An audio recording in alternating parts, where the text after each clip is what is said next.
Greetings and welcome back to the broadcast. I'm Sean, your host, and the website is www.scriptureandprophecy.com. And today is Wednesday, November 8th, 2017, and we're going to be reading Bereshit, Genesis chapter 28 today. We try to study the Torah twice a week, and then we do our gospel portion once a week, and then we typically have a standard kind of prophecy podcast type of deal, which we had on Monday this week if you're a new listener. So the goal is always 4 podcasts a week, but usually at the very least we get 3 out, and even every once in a while we'll get 5 out. But that's the program in a nutshell. You can go to scriptureandprophecy.com. That's where you'll find all the archives for past episodes and past readings, and that's also where you go to support this mission, support me and my family. You can go to scriptureandprophecy.com. There's a support tab at the top. All right, so yesterday we left off with Esau was ready, or chapter 27 we left off, and Esau was very angry that Jacob had stolen his blessing from his father. Of course, Jacob dressed up in his brother's garments, cooked a stew that Isaac was wanting, put goat's hair on his neck and on his hands, and pretended to be Esau and received the blessing of the firstborn. But as we're going to see in this story, that's really what was meant all along. And while we might think, man, this is crazy, I can't believe God would bless Jacob after he did such great deception, but you have to remember that when these 2 boys were born, God said right away, Jacob I loved, Esau I hated. You say, well, how can God hate a baby? And you have to remember that God sees the beginning from the end. He's not looking at time as a progression like we are. He sees the whole picture all at once. Our perception of time versus God's is completely different. God knew that Esau was going to be a selfish man and a man who despised his own birthright. And so all along, God had planned to continue the Abrahamic covenant through Jacob, not through Esau. And so while we see human decisions being made that aren't necessarily good and holy and godly decisions, in the end, it's God who's in control, and His will is being accomplished in spite of what men do. And so today we're going to read where Jacob is sent away to Rebekah's brother Laban. If I've gotten the names correct, we're going to find out here as I read the story. And he's sent away with great blessing, and then Jacob, during his journey, has an interaction with Yahovah, the God of the universe. And so I'm also going to share some of the commentary with you from the Art Scroll Kamash, which is basically a Torah that has tons of commentary notes, tons of Hebrew. That's a Hebrew parallel, English parallel. And it's also broken into the Torah portions, which we've talked about many times before, which hopefully next year we'll go through the Torah again, but stick with the Torah portion schedule. And that's really what this book is for. But there was some commentary I wanted to cover with you guys, and that's why I'm reading out of it today. All right, enough rambling. Chapter 28, verse 1. So Isaac summoned Jacob and blessed him. He instructed him, and he said to him, do not take a wife from the Canaanite women. Arise, go to Padan Aram, to the house of Bethuel, your mother's father, and take a wife from there, from the daughters of Laban, your mother's brother. And may El Shaddai bless you, make you fruitful, and make you numerous, and may you be a congregation of peoples. May he grant you the blessing of Abraham to you and to your offspring with you, that you may possess the land of your sojourns, which God gave to Abraham. So Isaac sent away Jacob, and he went toward Padan Aram to Laban, the son of Bethuel, the Aramean, brother of Rebekah, mother of Jacob and Esau. Verse 6. When Esau saw that Isaac had blessed Jacob, and sent him off to Padan Aram to take a wife from among the daughters of Canaan, and that Jacob obeyed his father and mother, and went to Padan Aram, then Esau perceived that the daughters of Canaan were evil in the eyes of Isaac his father. So Esau went to Ishmael, and took Mahalath, the daughter of Ishmael, the son of Abraham, sister of Nebaioth, in addition to his wives, as a wife for himself. So we have two different types of sons here. One son is told, hey, do not take a wife from the Canaanite women. You've got to continue this bloodline, which is going to bless the whole world and is going to become the nation state of Israel. And all this land is going to be given to you. And what does Jacob do? He obeys. And it clearly says, and Jacob obeys. We have Esau, who took 2 Canaanite wives, and then when he sees that Jacob is blessed, he thinks to himself, I guess my father Isaac and Rebekah don't like my wives, as if he didn't already know this information. And then he goes to Ishmael and takes another pagan wife anyway, thinking that that's going to somehow fix things. And I wanted to read the commentary to you. Now remember, these rabbinic commentaries are just that. They're commentaries. They're opinions on what's taking place. In Judaism, however, these commentaries are accepted as just like Scripture. We don't look at it that way. We look at it as opinions of men because that's what it is. But they're interesting and can be enlightening. So, I wanted to read, if I can find my spot here. Here's the commentary. When Esau saw that his second blessing to Jacob, Isaac conferred upon him the Abrahamic gift of Eretz Israel, that's to say the land of Israel, he assumed that he had been stripped of this blessing because he had wed Hittite women.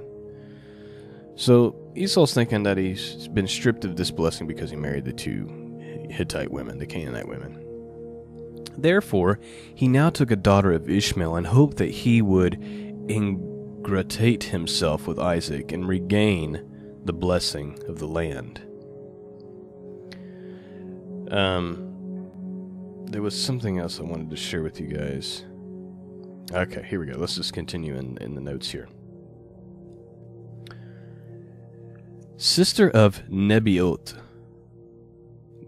notes that the apparently superfluous description, sister of Nebaioth, is added to imply that the tradition that Ishmael died immediately after he designated his daughter as Esau's bride. Nebaioth is mentioned because it was he who actually gave her in marriage. This passage justifies the portrait of Esau as a selfish person, oblivious to all but his own desires. For 23 years he had permitted the behavior of his Canaanite wives to cause anguish to his parents, yet it seemed to have dawned on him only now. Instead of divorcing them, however, he merely took another unsuitable wife in addition to them. Thus he proved that he had no feeling for the house of Abraham, and Rebekah's assessment of his complete unfitness for the future leadership of the nation was fully justified. I think that's interesting. And like I mentioned at the beginning, obviously God had, right off the bat, was planning on using Jacob, not Esau. As he clearly states, when she's pregnant, he says, there's 2 nations inside of you. The older shall serve the younger. Jacob I loved, Esau I hated. It's very clear in the prophecy. And so while we see these things develop, and we might think from our own human understanding that it's not fair what Jacob did, but we also have to remember the spiritual aspect, and that God's will must be done. All right, let's continue on, and Jacob's going to have an interaction with the God of the universe. Verse 10. Jacob departed from Beersheba, and he went toward Haran. He encountered the place and spent the night there because the sun had set. He took from the stones of the place which he arranged around his head, and he lay down in that place. And he dreamt, and behold, a ladder was set eastward, and its top reached heavenward, and behold, angels of God were ascending and descending on it. And behold, Yahovah was standing over him, and he said, I am Yahovah, God of Abraham, your father, and God of Isaac. The ground upon which you are lying, to you will I give it, and to your descendants. Your offspring shall be as the dust of the earth, and you shall spread out powerfully westward, eastward, northward, and southward. And all the families of the earth shall bless themselves by you and by your offspring. Behold, I am with you. I will guard you wherever you go, and I will return to you this soil, for I will not forsake you until I will have done what I have spoken about you. Wow.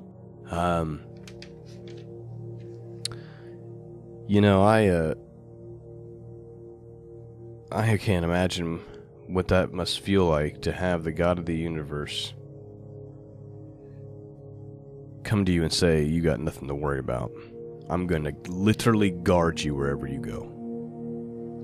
And I will not forsake you. And this I'm going, you'll see.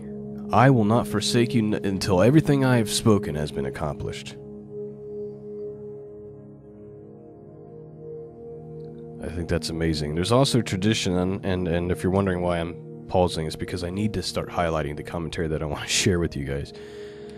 Because the tradition has it that this area where Jacob is seeing this vision of angels ascending and descending is also the very spot where the Holy Temple was set up.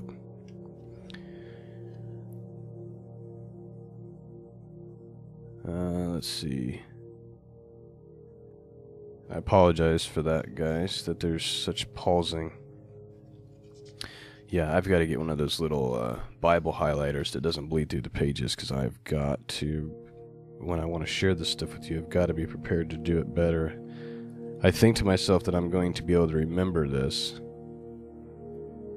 and of course I can't. Let's look at this. Okay.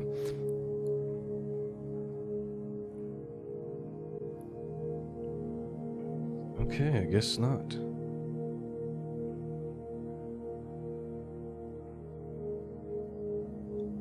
Okay, here we go. Sorry about that, my friends. It says, in that place. This place was Mount Moriah, the site where Abraham bound Isaac on the altar, and where the temple would later stand.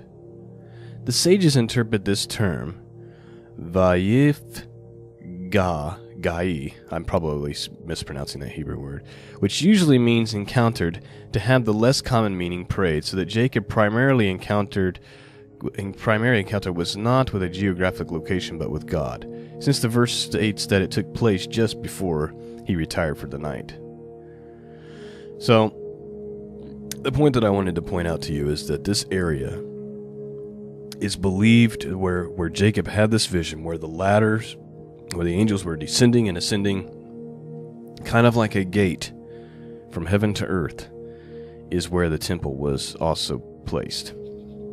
And we know there's gates and things like that, and I don't have time to get into that, but Jesus talks about them. Enoch talks a lot about them, and so there's an interesting study that can be done just on these gates. And I think some are going to be opened up in the last days, maybe some that aren't so pleasant. Alright, let's finish up here. Verse 16, Jacob awoke from his sleep and said, surely Yahovah is present in this place, and I did not know. And he became frightened, and he said, how awesome is this place? This is none other than the abode of God, and this is the gate. There's the word gate. This is none other than the abode of God, and this is the gate of the heavens. Jacob arose early in the morning and took the stone, and he placed around his head, and he set it up as a pillar, and he poured oil on its top, and he named that place Beth-El. However, Luz was the city's name originally. Then Jacob took a vow, saying, if God will be with me, I will guard me on this way that I am going. will give me bread to eat and clothes to wear, I will return in peace to my father's house, and Yahovah will be a God to me. Then this stone which I have set up as a pillar shall become a house of God, and whatever you will give me, I shall repeatedly tithe it to you. So even Jacob acknowledges that this place where this happened, he sets up this pillar, he pours oil on it, and he says, this place here will be a house to my God. Which just lends more credit that we are dealing with the area where the temple would be set up. And according to Jacob, it's the gates to heaven. Very, very interesting. Also one of the most disputed places on planet Earth. And if you think that's by mistake, that the elite who are controlled by, we could argue, even higher, darker powers, is always wanting to fight over Jerusalem and over this area. This should not come as a surprise to us. But anyway, that is the reading for today. And it's very, very short, but lots of very interesting information. We have this gate of heaven, angels descending and ascending. God shows up and makes this promise to Jacob. Basically the same promise. Basically, you see Jacob and Abraham being lived out similarly. Obviously Abraham was more of a righteous man than Jacob, but both of them had to leave their own land, right? And then God makes this promise to them that, that the nations are going to come out of them, and the world's going to be blessed on account of them. And as we're going to see in the next chapter, I won't give too much away, but just like Rebekah, Isaac's wife, was found at a well, something similar takes place where Jacob, when he meets Rachel. So, anyway, that is our reading for this morning. I pray that it blessed you. I'm sorry for some of the pausing and delaying as I was looking through the commentary. We'll try to do a better job about that moving forward. But at any rate, I do the best I can. So, that's all I got for you today, friends. And Lord willing, I'll be back with you tomorrow with our gospel portion for this week. If not tomorrow, then it'll be Friday morning. One of the 2 days.